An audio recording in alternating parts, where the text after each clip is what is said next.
Hi, everyone. Thanks for joining us for this edition of HRO Hotspot. I'm Aditi Sharma Kalra. I'm the editor-in-chief of HRO, and today I have two prolific interviewees joining us. Firstly, we've got Drew McGuire, who is the CEO and co-owner of Capability Group, who's joining us today from New Zealand. And we've had Kyle Jackson, who is the CEO and co-founder of Talespin, who is now based in Singapore and is joining us. To tell you a little bit more about them, Capability Group is an organizational development consultancy with operations in Singapore, and they aim to bring together behavioral psychology, learning design, and learning technology. Capability Group has recently announced a strategic partnership with Talespin that excitingly will bring immersive learning solutions to us in the Asia-Pacific region. Expected to support a range of sectors, these solutions have been carefully chosen to deliver measurable skills improvement, knowledge enhancement, mindset transformation, behavioral change, as well as scalable learning impact. Let's find out firsthand from our interviewees, Drew and Kyle, how this partnership will benefit Asia's HR and L&D leaders create more impactful learning experiences. Thank you so much for joining us today, Drew and Kyle. Thanks, Aditi. It's great to be here with you today and really looking forward to the conversation with Kyle. Kyle, I've watched a lot of your stuff online, so really looking forward to it. Yeah, thanks. Excited to join as well, and also excited to be here in the region now. So this is exciting on multiple fronts. Absolutely. I'm really looking forward to it. So let's get started. So Drew, I'm going to come to you with my first question today. What would you say are the secrets to developing skills fast and at scale that you believe this partnership will be able to unlock for your client base in Asia Pacific, which comprises CHROs and CLOs? Yeah, so I think, the starting point with that question is skills. And what are the skills that need to be built over the next 3 to 5 years for most organizations. So as we know, there's huge digital transformation going on in organizations across the region globally. And what we're seeing in all the literature and the research has done, that all the future skills that are really required or are going to be required moving forward are thinking skills, soft or human skills, those interrelational skills, and then there's a bunch of tech skills as well. So when you sort of combine the nature of those skills and how you best build those skills with that overlay of needing to do it quickly, things like e-learning and workshops are just not going to cut it, right? So we've kind of got no option except to look at some other strategies, some other methodologies that are going to be able to deal with building those sorts of skills in the way they need to be built. And that's where, when I first found out about Talespin and dived in to have a look, we've been in the VR space for 3 years. It was like, okay, here it is. And so, Kyle and team have done a remarkable job building out this, but, on the one hand, really clever and smart, but from a user point of view, very simple and an impactful and effective way to build these skills at scale.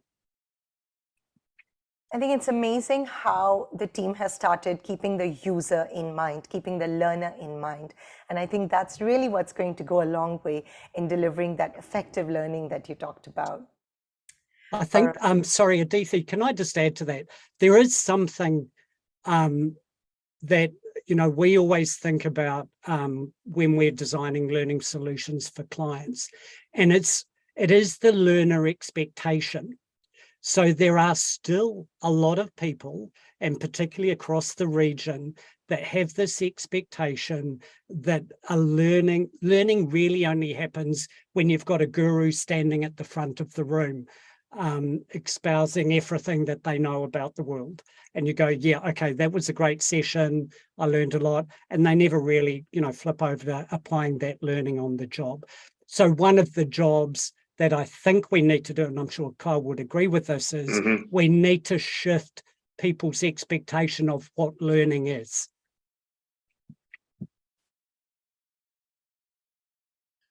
That is definitely a very exciting ambition, and I'm sure both of you are well geared to support that. So Kyle, I'm going to come to you for my next question, which is really about, from your experiences, could you share some use cases and examples of how extended reality and immersive learning experiences have actually made that business impact, especially when, you're comparing them to traditional classroom learning or workshops and things like that? Yeah, absolutely. And Drew, what you were just kind of outlining, I think is really the meat of what we've now seen and lived over a number of years as to those kind of key proof points. So, first, going back to the types of skills that we actually need to focus on. These are behavioral and mindset, in nature, and even the best e-learning, video, workshop, role play, all have kind of like fundamental flaws for those areas, because if it is a role play, you still have this suspension of disbelief issue. You're acting, and therefore it's not real to you. And so there's some real like innate problems before and the modality starts to help to fix some of those, so that you can actually get to the target. And that was kind of I think the aha moment of early Talespin, because the genesis of this was looking at the trend lines, 7, 8 years ago, around computer vision, around remote work, around AI, around a whole bunch of trends that were all stacking and going, and back then you'd started to see, if you'd watch the same lists that are being published now around those skills that are in demand, you started to see certain ones kind of creep on. And it went from this block of purely digital skills and very technical skills to things that were more communication and mindset. And so we kind of watched that happen. And that was like okay, maybe that's the unique thing to apply this technology to, that could really scale in a very unique way to solve these problems. And so now, 7 years, 8 years later, we've seen that to be true. And so from an effectiveness perspective, I think around these areas of personal transformation, because it does go back to, these are very personal problems, right? This isn't like learning Excel to work with my colleagues in a proficient way. This is the core of kind of how we communicate and collaborate with each other. So these are very personal skills. And so what we've seen is another point that Drew raised is it has to really be kind of like, every individual is a consumer first. The quality matters, the experience matters, and those translate to the engagement. And you have to, if you get those right, then you unblock all the barriers to actually get to the ROI, underneath that hard crust. And so that's been kind of like the funnel that we've been trying to rigidly apply to this, as we also try to achieve scale and ease of integration to enterprise and all those other challenging things too. So with all of that, the use cases that we see most commonly are of course right now in sales, because that's where all those skills hit home and hit hard. A lot in leadership, a lot in working with remote cultures. We see a lot of just communication, collaboration challenges as we all kind of work more globally. There's over the last 2 years, increasing number of diversity, equity, inclusion use cases as kind of more of a core part of people's businesses, versus instead of like a compliance check the box version, they're saying, how do I work this into the way we think about every situation? So it's more embedded inside of their simulations. But and then basically any and all difficult conversations you could imagine, right? Like from our product stopped working to we released a product and it's doing harm to our customers, all sorts of different things, difficult things that happen in unintended, with unintended consequences. And then you actually have to try to build trust, rebuild trust in those moments. So I'd say those are like the really universal core themes.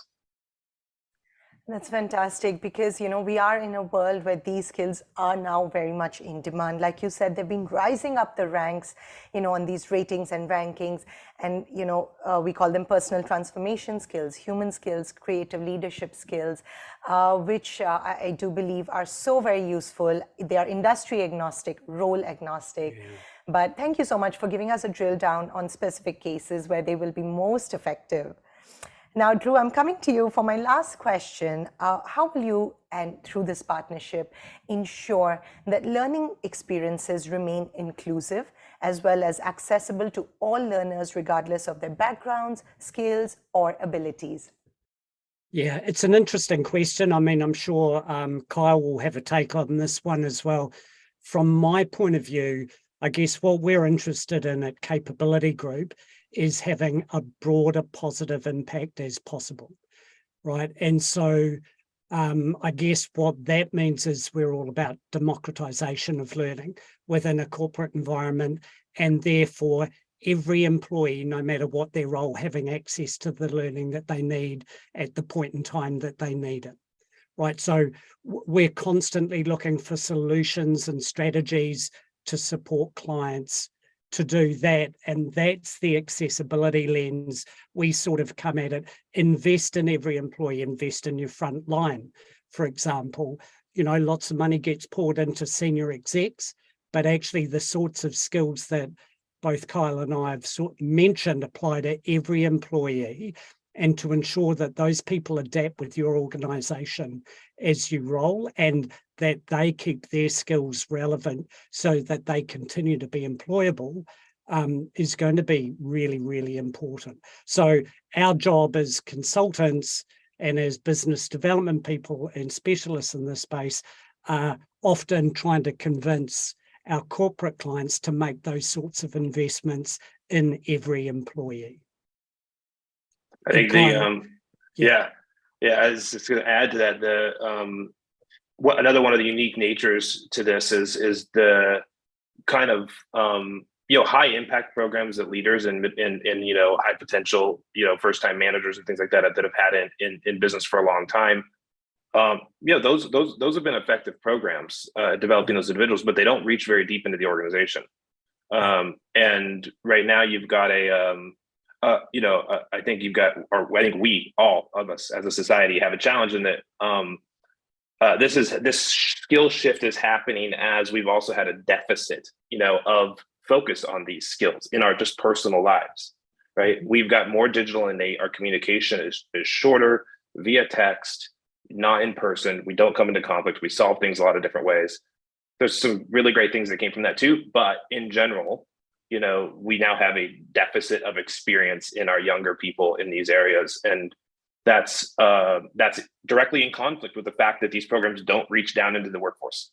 So if we can push this stuff down, all the way down to the most highest level, and make it even part of onboarding programs where, even from the first foot forward, you're having kind of these simulated experiences. I think that's a way that we can definitely try to broaden out the impact that we're trying to have. So it's a critical part of what the technology can achieve.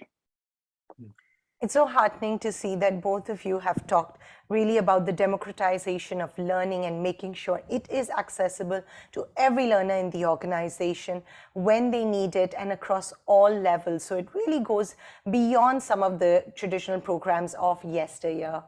Well, in this endeavor, we wish you both all the best, and especially on this partnership. And we hope to catch up with you next time as well. Thank you for joining us today. Brilliant. Thanks, Aditi. Thanks, Kyle. Yeah, thanks, Drew.